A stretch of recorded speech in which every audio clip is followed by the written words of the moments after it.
Hello friends, मला मिळालेली प्रेमाची झोळी उघडत आहे. कार्यक्रमाच्या निमित्ताने मामे सासूकडे जाणे झाले.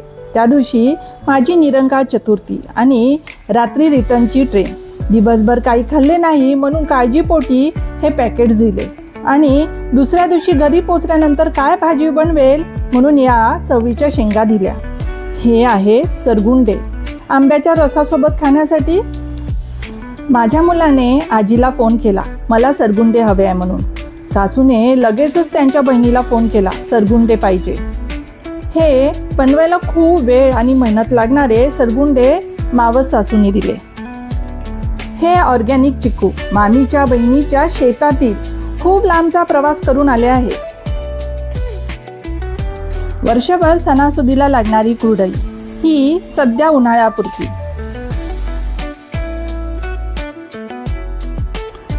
यात बघूया काय आहे. हे पण शालू मावशीनेच पाठवलेले आहे. लिंबू, उन्हाळ्यात तर याची खूपच गरज असते. वांगे, मला वाटते तिने पण हाच विचार करून दिले असेल की घरी पोचल्यावर स्वयंपाक काय करेल. आणि सोजी, जी मला खूप आवडते. ही अनिता मावशीने दिलेली ऑरेंज बर्फी.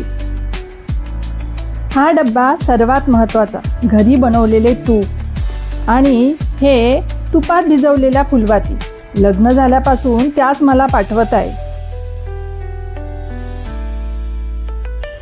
हे बघूया काय आहे. डाळ, यात जटामासी, नागरमोथा, गुगुळ असं मिक्स करून दिलेलं आहे. त्यांना माहिती आहे की मला रोजच लागते म्हणून. देवासाठी अष्टगंध. हा पण धूप. तुम्हाला वाटत असेल हे काय, दुकानात पण कुठे मिळेल.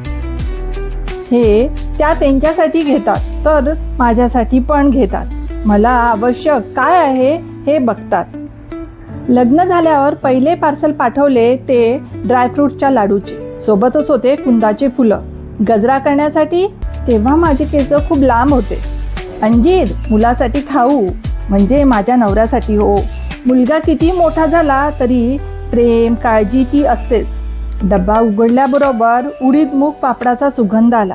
आमची आई हे पापड साहित्य देऊन मशीनवरून बनवून घेतात. हा डिंक काय विचार करून दिला असेल. मला वाटतं उन्हाळ्यात नाचणीचे लाडू करते त्यात घालण्यासाठी.